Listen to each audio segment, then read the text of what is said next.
الحمد لله رب العالمين والصلاة والسلام على سيد المرسلين وعلى آله وأصحابه أجمعين۔ میرے بزرگوں اور عزیز طلبہ،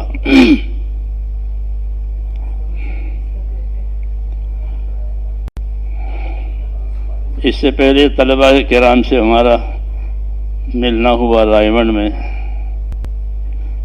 میں نے ان سے عرض کیا کہ اللہ تعالیٰ نے آپ کو بہت بڑا شرف عطا فرمایا ہے۔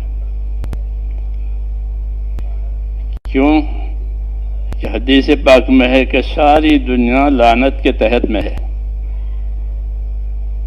ساری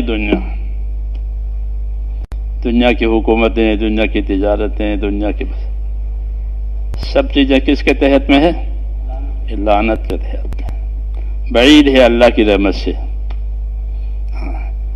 چاہے وہ کتنی بڑی حیثیت ہو اس کی، وہ رحمت سے بعید ہے۔ پھر رحمت کے دائرے میں کون ہے؟ رحمت کے دائرے میں کون ہے؟ کہ رحمت کے دائرے میں ہے اللہ کا ذکر۔ اللہ کے ذکر سے مراد اللہ کی اطاعت ہے، کیونکہ کل مطیع ذاکر، قاعدہ ہے یہ کہ ہر وہ آدمی جو اللہ کی اطاعت میں ہے وہ اللہ کے ذکر میں ہے۔ جی ہاں، تو اللہ کی اطاعت جو ہے وہ ہے رحمت کے نیچے۔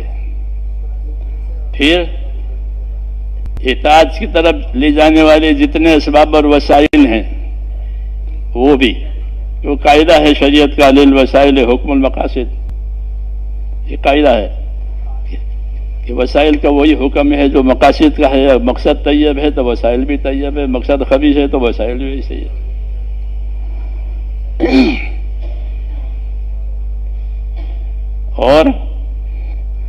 اور کون ہے کہ عالم اور متعلم، الحمدللہ کہ اور اللہ کی رحمت کے نیچے اور اس کے دائرے میں علم والے حضرات ہیں اور اس کے سیکھنے والے حضرات ہیں، کیونکہ دنیا سیکھنے کی جگہ ہے، دنیا برتنے کی جگہ ہے، آخرت انجام پانے کی جگہ ہے۔ جی ہاں، تو عالم اور متعلم یہ رحمتوں کے دائرے میں ہے،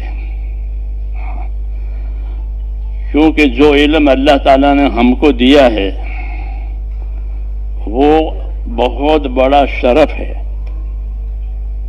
دو چیزیں بڑی نعمت ہیں، ایک ایمان، ایک علم، یہ دو بڑی نعمتیں۔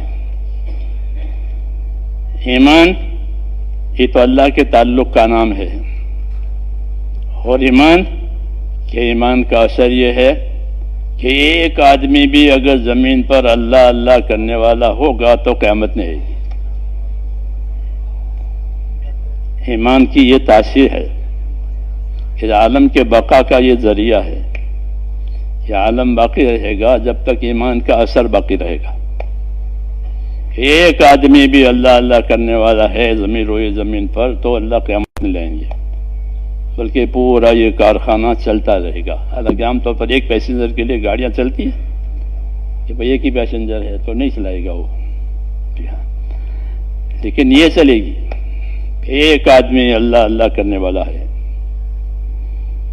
تو یہ کائنات باقی رہے گی، وہ سارا نظام اللہ تعالیٰ اس کی وجہ سے چلائیں گے۔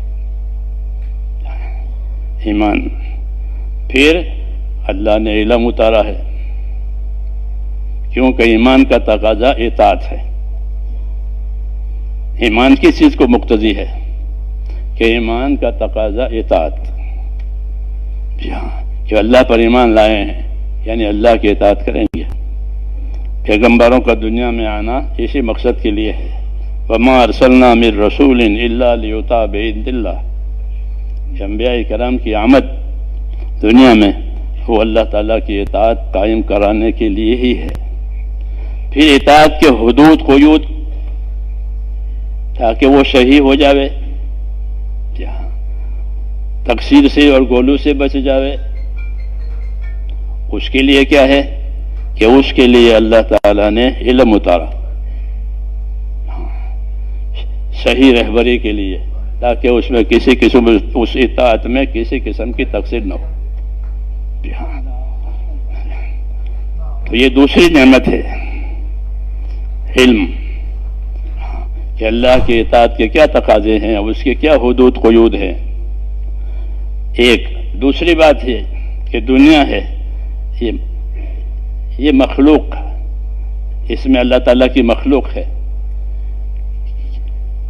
اللہ تعالیٰ نے دنیا کو دار الحقوق قرار دیا ہے کہ یہاں حقوق ادا کیے جائیں گے، اور آخرت کو دار الاجور بتایا کہ وہاں بدلہ دیا جائے گا. یہ ضابطہ ہے، ہمارا عقیدہ ہے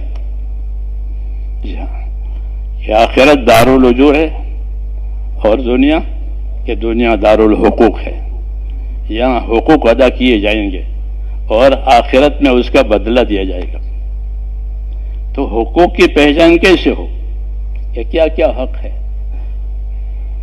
تو حقوق کی پہچان کے لیے اور حقوق کی صحیح ادائیگی کے لیے اللہ تعالیٰ نے علم اتارا ہے.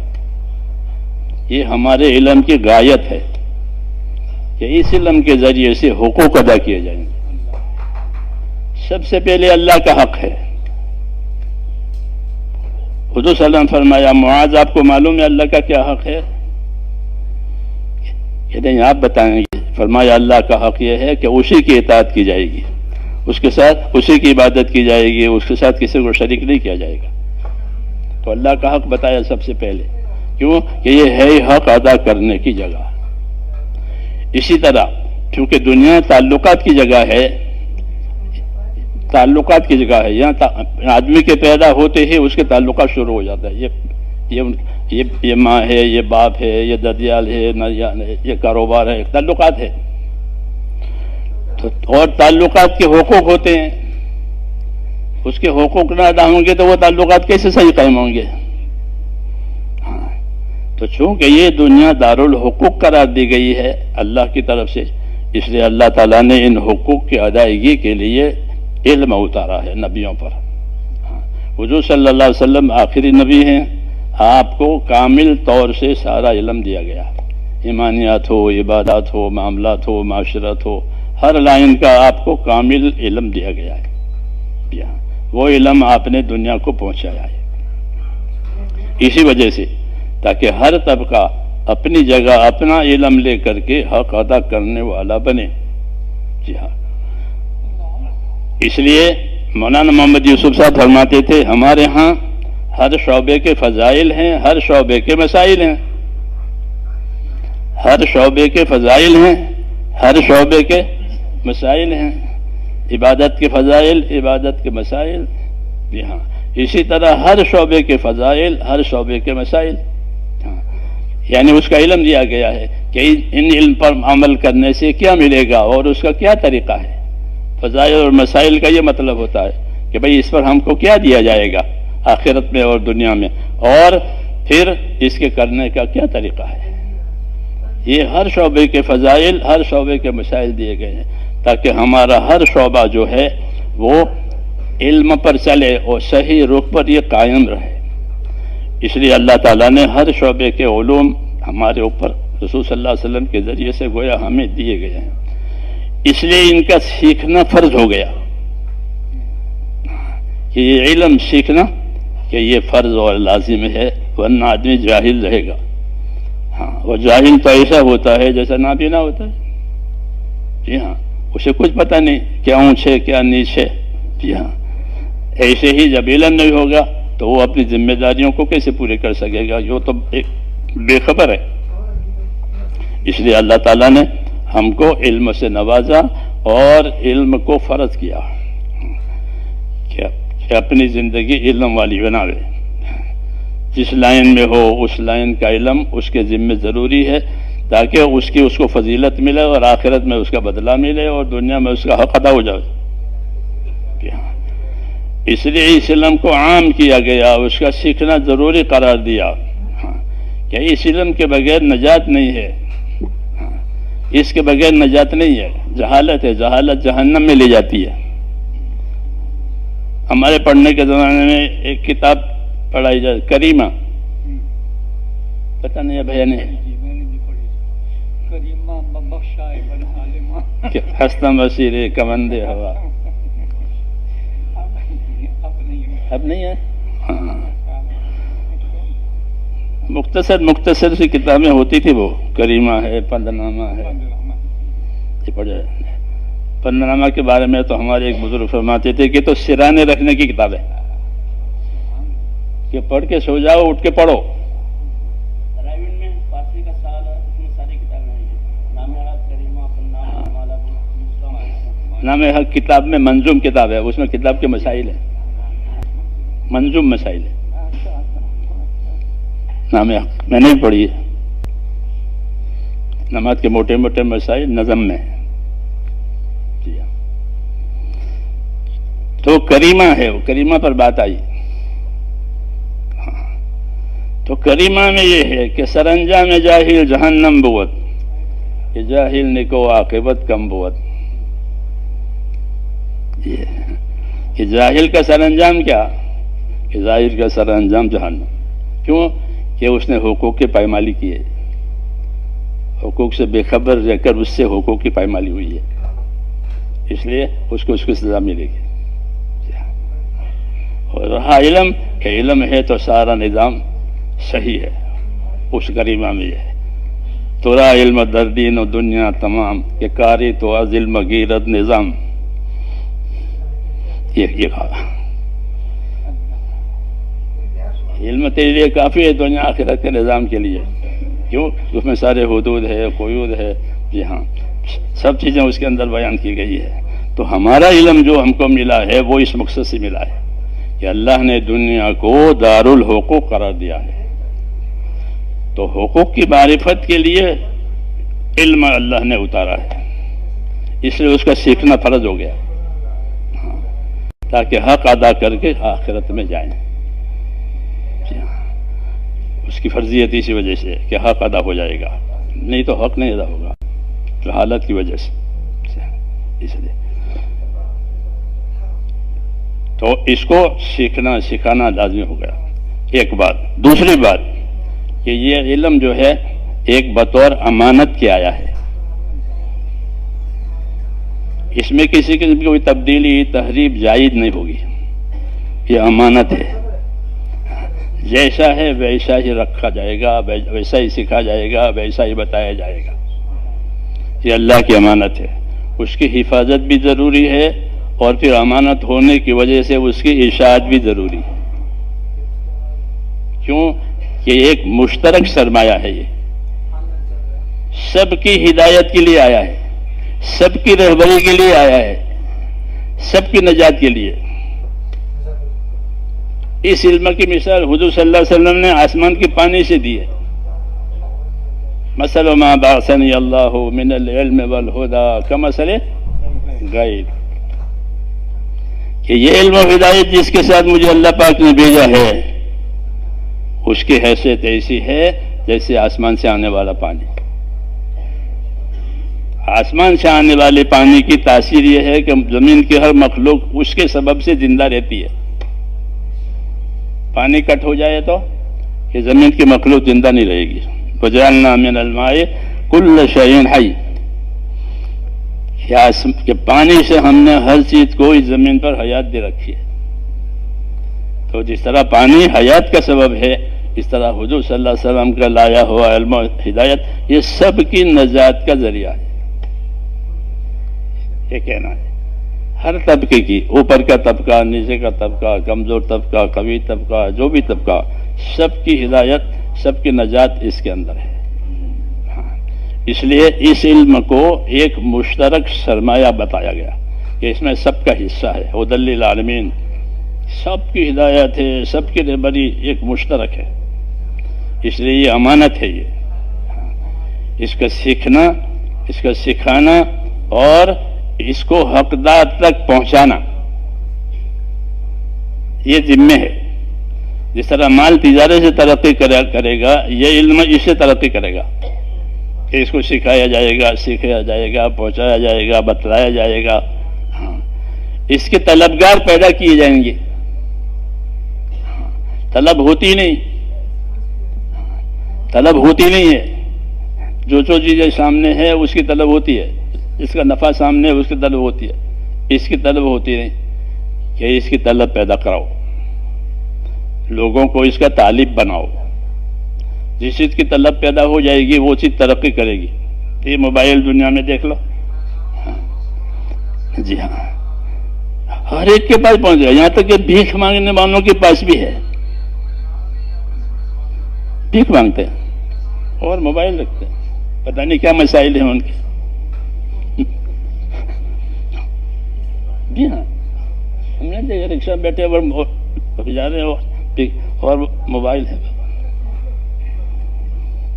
ہمارے ساتھی ان بھکاریوں میں بھی محنت کرتے ہیں، تو مسلمان ہوتے ہیں نا جب، تو ان کو دعوت دیتے ہیں اور ان کو صحیح زندگی کی طرف. تو بعض لوگ پھر بھیک چھوڑ دیتے ہیں، اور بعض لوگ مہلت مانگتے ہیں کہ جمعرات کو بھیک مانگ لیں، پھر ہفتے کے دن جائیں گے جماعت میں. اب ہمارے کارکن نہیں سنو. جی ہاں، کہ ہمارے ہر طبقے میں ہم محنت کرتے ہیں، ہمارے ساتھی محنت کرتے ہیں، اس میں یہ بھی ہے. جی ہاں، تو وہ پھر اس طرح کرے گا، آج جمعرات مانگ لیں، پھر ہفتے کے جماعت میں جائیں گے. پھر چھوڑ دیتے بعد میں بہت سے تو بھیک مانگنا. تو میں نے کہا یہ علم ایک مشترک سرمایہ ہے، اور اس میں سب کی رہبری ہے، سب کی نجات ہے. تو دو قسم کے لوگ ہو جائیں گے. ایک قسم وہ ہوگی کہ جن کو اپنی طلب ہے، اپنی فکر ہے کہ مجھے یہ حاصل کرنا چاہیے، وہ تو خود ہی آ جائیں گے اپنی طلب کی وجہ سے. یہ مجمع جیسے ہے، یہ اہل طلب کا مجمع ہے، یہ خود ہی پہنچ گئے. ایک بڑا طبقہ وہ ہے کہ جس میں کوئی طلب ہی نہیں ہے، ناواقفیت کی وجہ سے، جہالت کی وجہ سے ان میں کوئی طلب نہیں ہے. اپنے دین کی، اپنے آخرت کی، اللہ کے کیا انعامات ہیں، کیا اکرام ہے اللہ کی طرف سے، اس کی کوئی خبر نہیں ہے ان کو. ان کا کیا کرنا؟ تو نبیوں کا طریقہ یہ رہا کہ ان میں طلب پیدا کرانا، ان کو اللہ کے انعام، اکرام، اپنی زندگی کی ذمہ داریاں یہ بتا کر ان کو اس پر لانا، تاکہ وہ بھی دین سیکھے. بے طلبوں میں طلب پیدا کرانا، اس کو دعوت کہتے ہیں. طلبگاروں کو طلب دینا، اس کو تعلیم کہتے ہیں. یہ تو طلبگار ہیں کہ ان کا تو حق ہو گیا، یہ تو مہمان ہو گئے، ان کے بارے میں تو حضور صلی اللہ علیہ وسلم کی وصیتیں ہیں. جی ہاں، یہ طلب کے ساتھ آئے ہیں کہ ان کو تو ان کا مطلوب دیا جائے گا، اور جن میں جو بے طلب ہیں کہ ان میں طلب پیدا کراؤ، تاکہ وہ بھی زندگی کے مقصد پر آئیں اور اپنی زندگی کے مقصد کے مطابق اپنی زندگی گزاریں. تو اللہ تعالیٰ کی کتاب جو ہے وہ سب کے لیے ہے، علم سب کے لیے ہے، مشترک. اس لیے بے طلبوں میں طلب پیدا کرانا یہ ایک بڑا کام ہے.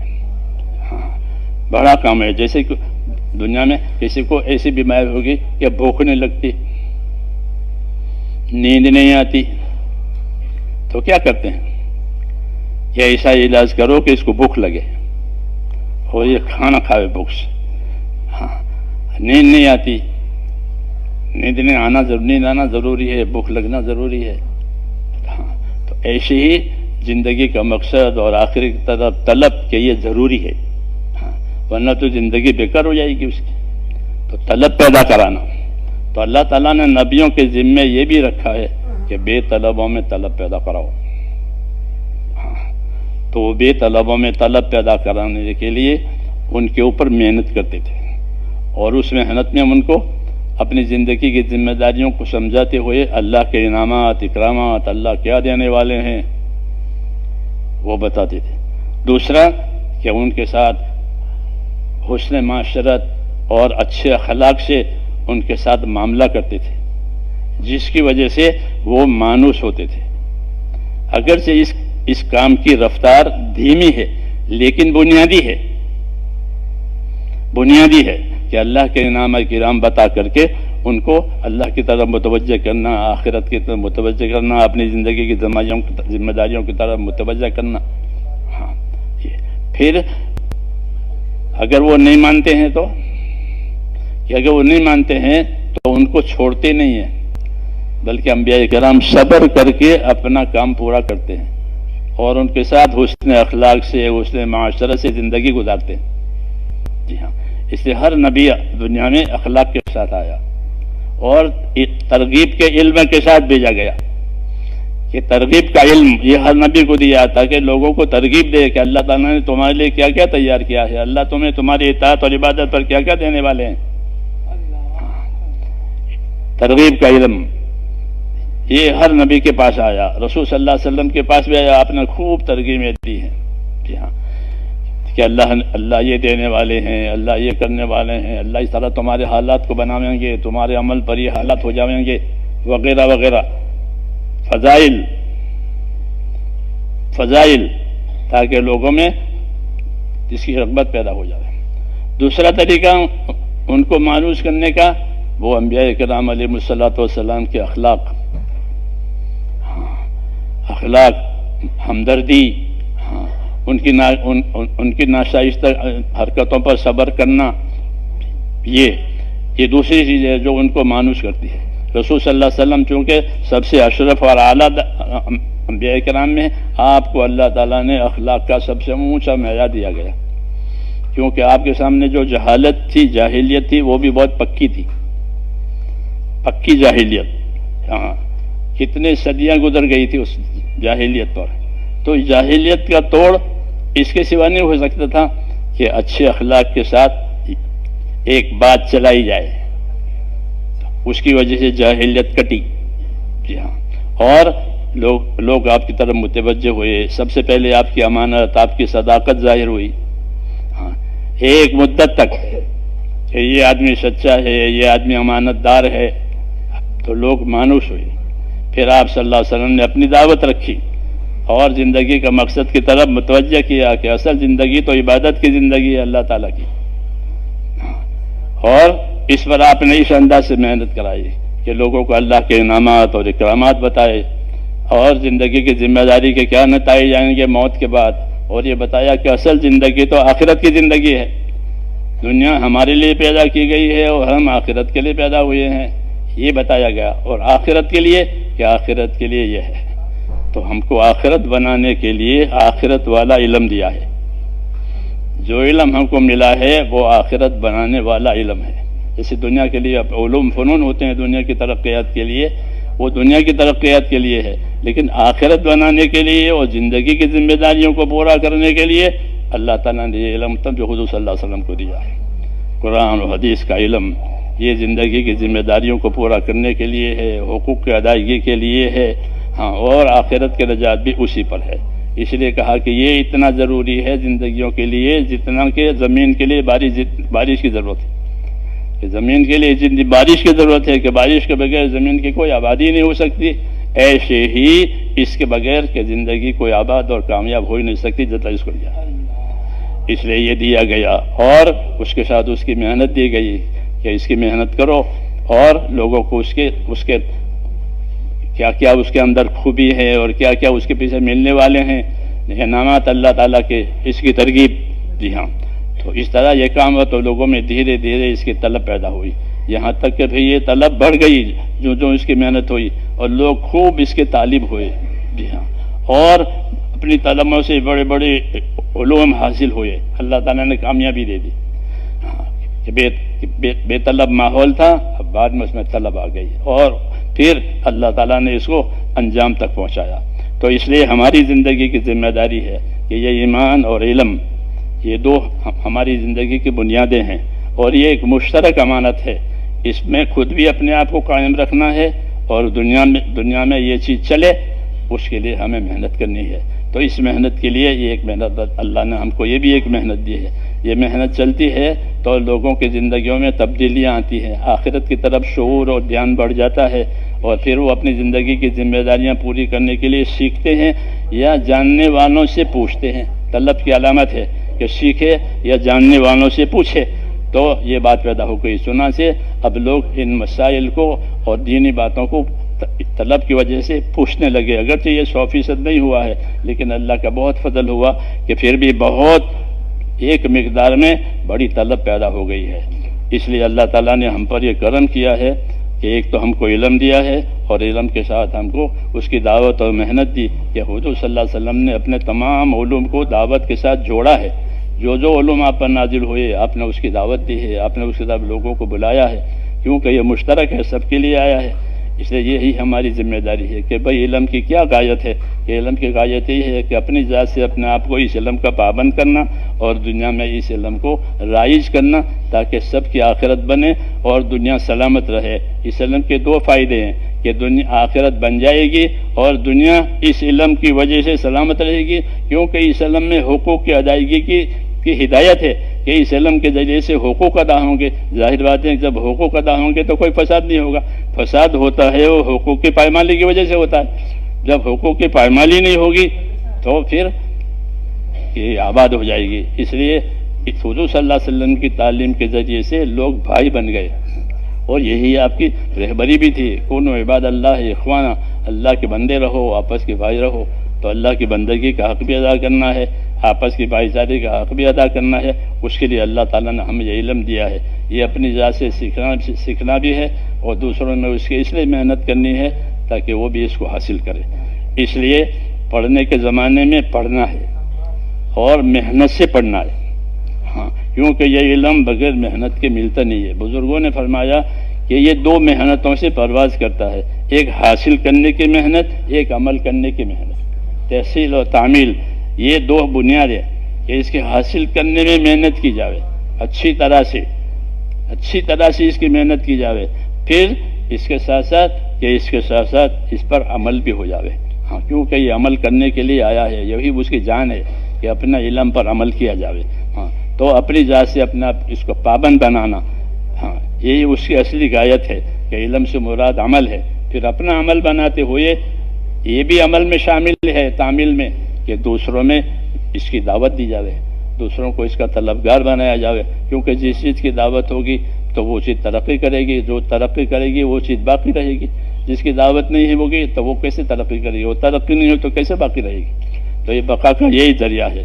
اس لیے کہتے ہیں پڑھنے کے زمانے میں کہ پڑھیں اور خوب محنت سے پڑھیں یکسوئی کے ساتھ، کیونکہ یکسوئی کے بغیر یہ ملتا نہیں ہے، ہاں، اس کے آداب ہیں، اس کی یکسوئی ہیں۔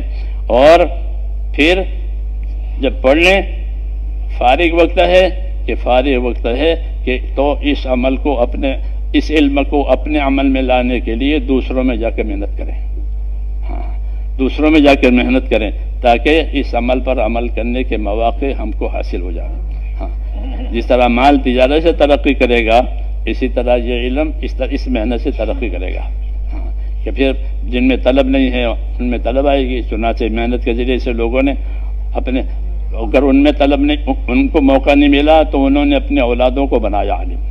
دور دور جزیروں میں ہم جانا ہوا، فیجی وغیرہ میں، تو وہاں مدرسے چل رہے ہیں دور دور جزیروں میں۔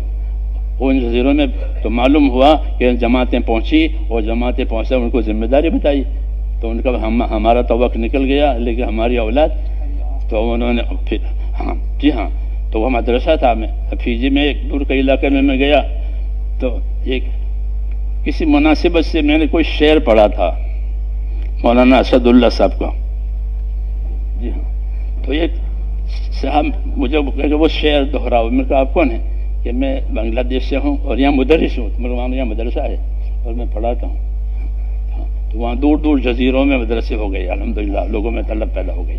تو بارش کی طرح سے یعنی محنت کی طرح محنت ہوئی کہ بارش کی طرح سے چیزیں زندہ ہو جاتی ہے۔ اس لیے ہم کو اللہ تعالیٰ نے یہ ذمہ داریاں دی ہے کہ ہمارے ساتھ علم بھی ہے اور پھر اس علم کی دعوت اور محنت بھی ہے، تو وہ بے طلبوں کو بھی مفید ہوگا اور طلب کرنے والوں کی ترقی ہوگی۔ اس لیے یہ ترتیب ہے کہ پڑھنے کے زمانے میں تو اہتمام سے پڑھیں، ہاں، پورا رسوخ کے ساتھ، اور فارغ وقت میں اس سنت کو ادا کرنے کے لیے، دعوت کی سنت کو ادا کرنے کے لیے لوگوں میں جائیں اور جماعتیں بنا کر کام کریں۔ یہ ہماری عرض ہے، انشاءاللہ اس کے لیے تیار ہیں۔